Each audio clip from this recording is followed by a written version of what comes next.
Hello and welcome to this Soulful Heart Connection. These Soulful Heart Connections are a special place within our Heart Magic Healing community where we are here to spotlight the unique and inspiring heart journeys of our members. Through these discussions, we're going to dive into their personal experiences with heart healing growth and transformation. We're here to foster deeper connections, inspire others on their path, and celebrate the healing through these shared stories. Today, I have with me my beautiful business partner, Angela Shakti Sparks. Go ahead and say hello, Angela. Hello and welcome, everyone. We're excited to have you all here today, and I can't wait to hear what unfolds in our conversation with our beautiful guest today, Valerie Birch. Valerie, go ahead and introduce yourself here. Yes. Hi, everyone. It is truly a joy to be with you today and connecting through our hearts and through our love and the magic that is to unfold. So thank you for your space and energy in all of this fun connection. And thanks for having me here. Yes, thank you for joining us. So Valerie here is a mother of three, and as she puts it, she's a traveler both through the physical world and the depths of consciousness, source, and love. She founded Soulful Spaces, which is a home for intuitive living to support women who feel called to slow down, tune in, and reconnect with their inner wisdom. And we love connecting with that inner wisdom. So Valerie is perfect here to help us dive deeper on that. Through storytelling and guidance and practical tools, Valerie empowers women to trust their intuition, honor their emotions, and embody their creativity in living. Grounded in human design, her work helps women live authentically, whether they're nurturing their children, themselves, or their wildest dreams. And for those of you that enjoy this conversation and would love to connect with Valerie more, we have all of her contact information in the description for you. Email, website, her beautiful Substack space she's created, and Instagram. So multiple ways that you can choose to connect with Valerie if this conversation inspires you to really dive deeper in connecting with your intuition. All right. Valerie, anything else? I read that brief bio, but is there anything else that really, you feel called to share in this moment that's coming up for you? Just a reminder for all of us that we are love. We are the source within us, and that whatever little avenue of your life that you feel doesn't quite feel like you, authentically you, that's an invitation to explore that, to look at that in a really expansive, contemplative, soft manner, to expand the love in your heart, to be you in all those areas. And I'm sure through story and things, it will potentially shine a light on something that's not even aware for you. But yet the freedom and the love that can really blossom in those areas is everything. And I can feel it for all of us. That's beautiful. What really stood out to there is that softness piece, really softening into yourself more. And I know that's something that Angela and I have been noticing with Heart Magic Healing and a little bit of our own personal journeys. And I would love to hear more about how you've noticed that softening into yourself really assist you on this journey, or how you've seen it show up. I think we have come from such a place in which that the out of balance divine masculine, the masculine energy that's been out of balance, has been strong and really more of a work hard, push through, do all these things. And as a society, we're being called to invite back in that divine feminine and soften more into ourselves. So as you have brought that into your life, what have you noticed, or how has it really assisted your journey? Yeah, what a beautiful question. And it really, as you mentioned too, Amanda, it's the balance of both. So it's saying gratitude to the masculine. It's gotten us to where we are today as a society as a whole. And it's not necessarily a negative thing. It's not something we're trying to push away. It's here to embrace it, the masculine in its own divine ways, while really building the softness and the feminine within. And it's something that you may think, well, how do I do that? And I find that it will reveal itself in the next step. We were talking about this earlier as well, is that it's trusting the something inside that is called forth, but your mind can't understand it. The logical side, I can't push that, or how do I get it done faster? That's the masculine. And it's okay to say, I see you. I see you want to yearn for more. It's okay. I love you. And we're going to try the softer way. We're going to actually trust this next thing without knowing why and step into that. And it can really feel grand, but also like bringing it down to a very practical level of even just choosing what you want to eat for breakfast, showing up into the kitchen in doing a few breaths into the body and soften and just kind of explore what feels right versus what your mind or that logical thing says you should have or whatever, or shouldn't have in that case. And just these little things, the softening in my heart and my entire body has honestly transformed my entire world. Because as I feel softer within, and I am able to hold space for myself and notice when it's like, ooh, the push, force, go comes in.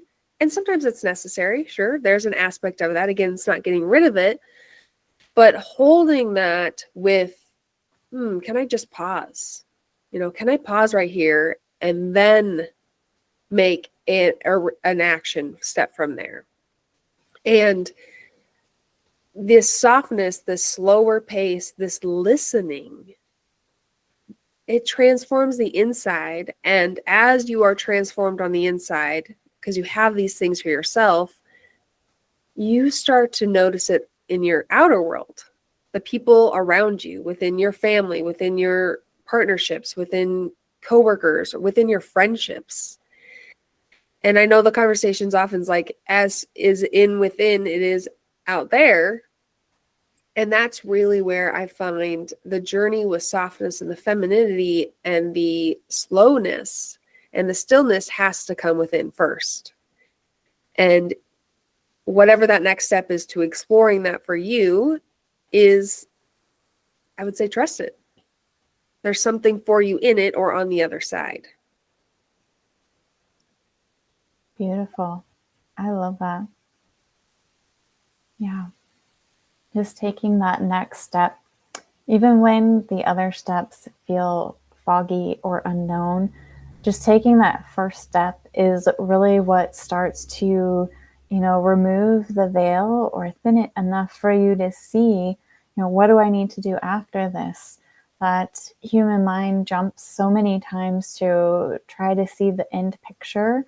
And we are here to be present in this moment, and the present moment doesn't involve the end picture yet.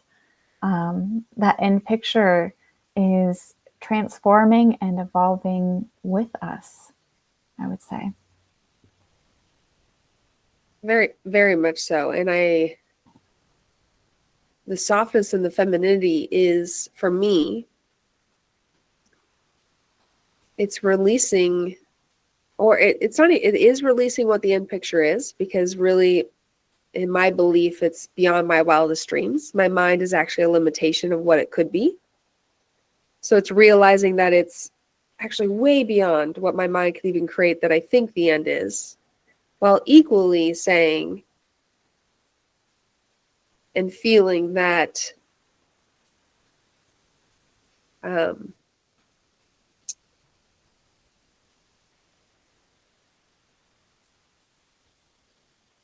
that the oh, it's losing me. So give me 1 second. And maybe that's it. It's the ending that we don't get to know. It's beyond us. It's sitting in the feeling and the emotion of not knowing what it looks like. So it feels twofold with it, is that believing it's greater than your mind can ever create, while also saying, that's okay if that feels slightly uncomfortable or unknown, or that's a new sensation for me, but trusting in that to be with that feeling and still not needing to know the 14 steps ahead, just the first one. Yeah, I love that. And I think that's an important point to bring up, is being uncomfortable in these, or being comfortable or accepting, right, these moments of discomfort, because that's part of that growth process. And so that's a great practice to have, is to instead of trying to, I think, you know, people are so quick to, the minute you get that uncomfortable feeling, you go right to something that's comfortable, the scrolling on the phone, or all those distractions that we have, you know, the shopping on Amazon, whatever that is. And I think, you know, several times you've mentioned here, it's like pausing more and just coming back to that presence more. And you mentioned how that's really changed your life. And I've been doing this practice as well a lot more recently, just taking these short moments of pause. And, you know, it's already making some amazing shifts in my life, and it's beautiful. So it's just remembering to do that. And you know, it doesn't have to be a hard, difficult process, right? You know, it's pausing, just like take a breath here or there. And then, you know, so I know you mentioned, you know, helping people slow down. So do you have any advice for, you know, say those people that really are, that they have a hard time slowing down, that's really challenging for them? You know, what's some advice that you share with your clients, or how do you help people embrace more of that slow down and that pause in these spaces? Yeah, excellent. And I'm with you, Angela, too, because I'm not here to create another thing on your to-do list. Like, we often are like, oh, I got to now do this. So for me, my intention is always to add very practical things that can ease into your life within seconds.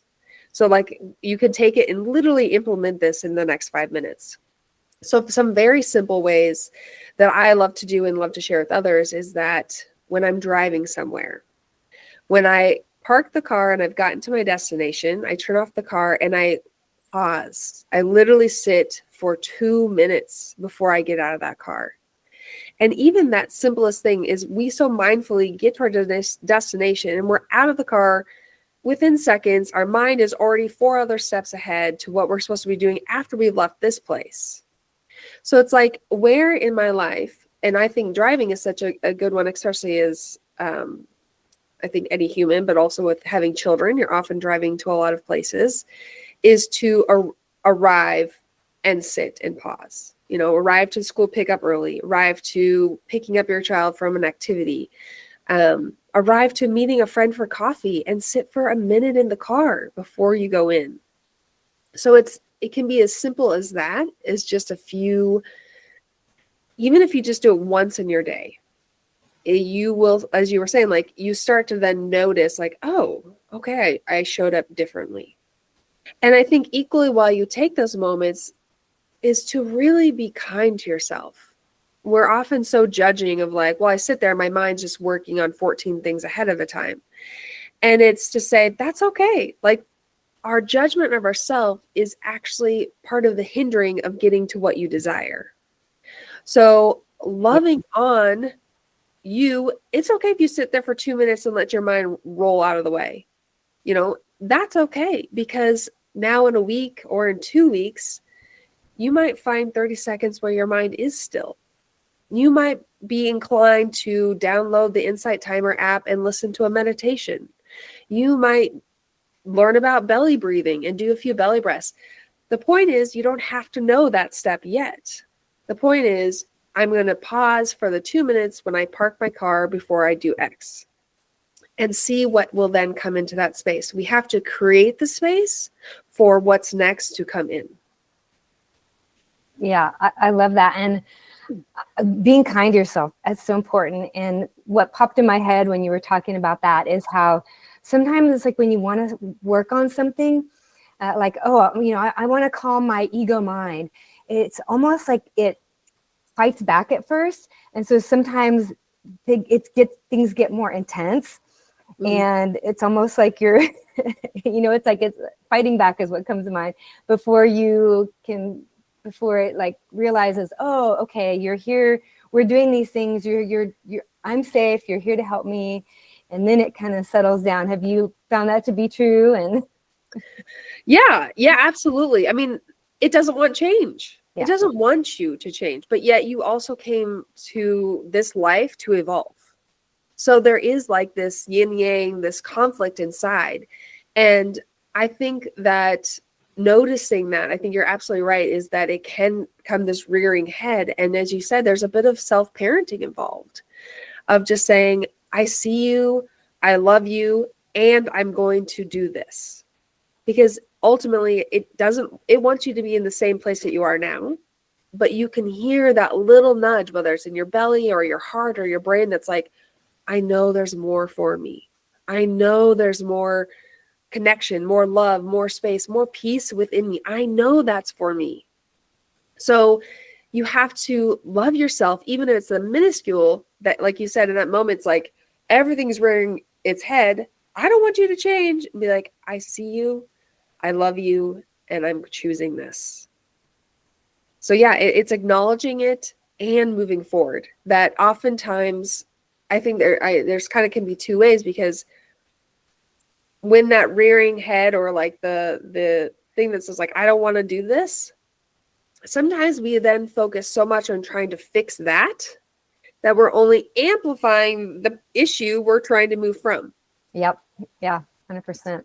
So sometimes it's just saying, I see you, I love you, and I'm doing this. I don't need to fix you. I'm going to create what I want, which is more peace, more love, more space within my life. So I choose to take these 2 minutes as in this example.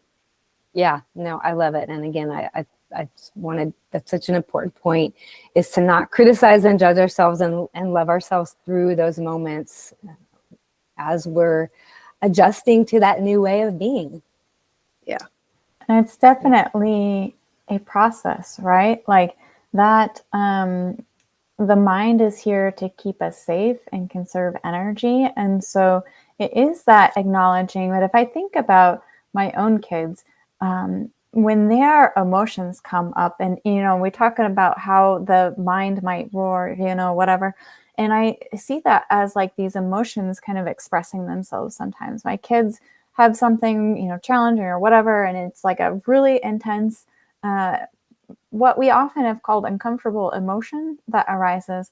And many times me acknowledging them is that first step in helping that pass through. Like, oh, you did hear me. Oh, I am allowed to feel that way. And I think that in itself is that start of that softening, and knowing that as you do that, one step after another, it will continue to soften even more. And with gradually, you will really notice that internal voice begin to shift. And the way that the mind presents or maybe roars softens as well. And you'll still notice it there, but it feels more gentle or compassionate, is something that I've noticed while being on this journey. Have you experienced that as well, Valerie? Yeah, that's beautifully said. I would definitely agree that resonates within my experience as well. And I also find that you're right. Like as you, two things kind of want to come through is, one is that I love the example of your kids of they just want to be heard and seen with the emotion. And I 100% agree. And I also say, we just want to be heard and seen. And yet we're always looking for someone else to hear and see us to help us soften our emotion. So I always also invite is like, when you hear and see the emotion, in your child or your partner, it's equally giving you the same love. I see you're feeling this way right now. What do I need that I can give myself? And as you were explaining to Amanda, as that process happens and you start to give that love to yourself or to someone else, and things soften, the mind does soften. And I even find that you then become this you have this ability to become an observer of your own self in a situation. And that really where is, I find, the power in the most like soft, loving way, because then you get to also learn from yourself, being that observer, watching the situations and just feeling through everyday interactions. So it's really a beautiful, evolutionary, expansive way in all of the softening. Beautiful. Yeah, I love that. Angela, are there any other questions or things coming through for you? Well, I know that you had mentioned that you would love to share a little bit about showing up authentically in our homes and how that's the most impactful. So I'd love to hear, like what you wanted to share around that topic. And yeah, thank you very much for that invitation of that. I, in all of this and this journey that we've discussed, and of course there's always more to be shared when the time is right, that I think, especially as women and women in homes, whether you have a partner or other relatives living with you, or you have children of any sorts, even your own pets, part of kind of what we talked about earlier is that masculinity, we kind of fell into a lot of these societal ways of being to really guide our families in what we would consider feminine ways or a mothering way. And when I really want to emphasize that when I use the word mother, it's expansive. It's everything, because I believe we are mothers to ourselves. We have Mother Earth. This isn't just like, oh, I have kids at home. So it's really opening the term for mothering. And like all of us, I do have children. I have 3 children. And a lot of my journey of softening of my heart and really, really being all of who I am has been in parallel with this journey of parenting as well. And the reason I use that is because it's just been such a great mirror for me to see inside, that I can now see where I was kind of showing up in ways that felt right. I'm not wronging them. I'm not upset with them, but I was doing it based off of what I thought I should do, et cetera, and hiding the real parts of me inside unknowingly. That's a lot of it too, is that you are on a trajectory until you have that moment of like, oh, wow, this is so different than actually who I am inside. And that little nudge I was talking about, that little just knowing that you can't even put words to, of like, this isn't quite right, for lack of better words. And so a lot of my journey has been showing up the most authentic in my own home. What does that mean for me as a being? And how is that impacting the people around me? So it is speaking specifically of my kids and my family. So, for example, trying to bring into, regular terms, it's like, oh, the mom, I ran small businesses, but also stayed home with my kids. I thought I was here to do all the physical things, but I was noticing at the end of the day, I was dead exhausted. This isn't quite me. My mind was very harsh. I had a lot of negative thoughts, and I knew there was a pivotal moment in there for me to change. And I got soft enough, quiet enough to hear the next best step. So this is something I've done my whole life. It's just been, oh, I'm interested in this. Let me learn about this. What is meditation? It started very simple of those steps. I can now look back at my path and say, oh, there it is. But like we said earlier, I couldn't have predicted what my path would have been.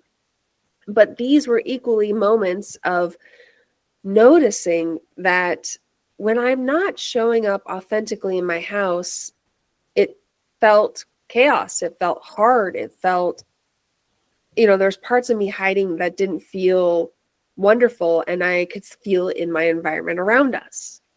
And as my journey has continued step by step, and really owning the authentic person who I am, my being, that our house feels, I first feel like this really beautiful, soft guide and leader of our house.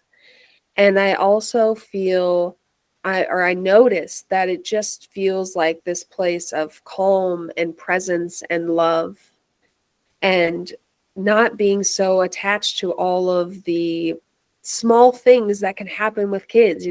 This person is doing this and that. And there's just so many things as a mom we think we have to fix and control and make sure if we fix and control of them, then we can all feel this way. That was what I thought it was as well. And when I reversed it and said, okay, I listened, I took the steps, as I have softened inside of me and really listened to my heart and authentically am me, no matter if it rubs up against them, it's this beautiful, it's a turning of the environment in which we live in. I'm watching so much abundance flow into our lives in all the forms of presence and love and financial and things out of the blue, while also being unattached of how they receive me. So, like, for example, I tried to bring it down to tangible terms. I have a boundary of where, like, if bedtime is not done by 8:30, I'm not engaging at bedtime. From 8:30 to 9:15 is my time alone. And so in the beginning, I used to say the boundary, but then it would not work out. And 8:45, but will you please come to my bed? Because it's really, our bedtimes are a really loving connection. I know they desire that. But I wasn't holding up the boundary because I was afraid of what they would think, and then maybe they won't love me, etc., etc. And once I realized, oh, I can hold a boundary and let them feel their emotion, like Amanda said, I can say, I see you're feeling frustrated, I'm not there, and not even respond more, but let them be there, acknowledge them, and do what I needed. It's being a role model. It's love for myself, but it's being a role model for them, of also not being intertwined by people pleasing and doing what they need. And, oh, you feel bad, I need to fix it.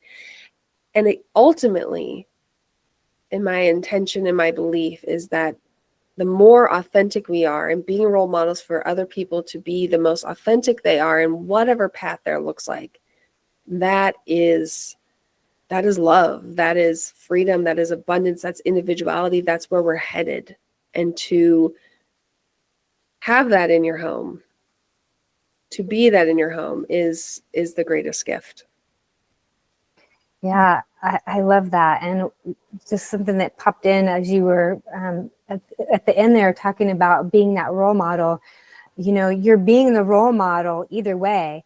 You're either being the role model of being inauthentic, and kids can feel that energy, right? So they can feel that frazzledness and that control, like you're trying to control, they're feeling all that energy as well. So it's like, either way, you're still that role model. So how would you like to choose to be the role model? Yeah. I love that. Yeah. Beautiful point. Yes. And that's, you're 100% right. You're being a role model. And to me, what I even heard in that, it's a choice. It's your choice. And that's a pretty powerful thing, to take responsibility for what you're choosing. Yeah. Responsibility. I also really loved the part of being your authentic self gives others permission to be their authentic selves. That permission slip, or really opening the door. As we open our hearts more, we're enabling those around us to open their hearts more, and being their leader or their inspiration to take that next step, to step into this, being more aware of this journey and growing and evolving if they haven't gotten there already. Mm-hmm. Beautiful. I love that. It fully resonates. And I think that's even I want to say what wants to come out is not judging yourself for wherever you are right now. And I know we've talked about this, but when I like, there's such a connection with my heart with children, and it's like, we come so perfect and so full of love. Like, that is who we are. And I've always had this inner, like, I just want to protect that for them. I want, like, we have all started that way. And then it's just slowly, been calloused over or closed down or whatever. And that's okay. So it's not judging ourselves for where we are. But I have this such equal love of, like, creating this environment or this love for children to maintain what we all came as, which is source and love. While equally saying, wherever you are in that journey, you too can return back to that. It's in you already. And so, yeah, I love what you shared, that felt connected. And it's that little ting inside, and it's okay to listen to that. It's okay. And whatever that next step is about the ting, it will show up as long as you believe in it. You love yourself enough, just enough to take the next step. Yeah. And if you love yourself just enough, then that next step will allow you to move on to even more and just compound over time. Mm-hmm. Beautiful. Well, are there any final words that come to you that you would like to share with everyone today?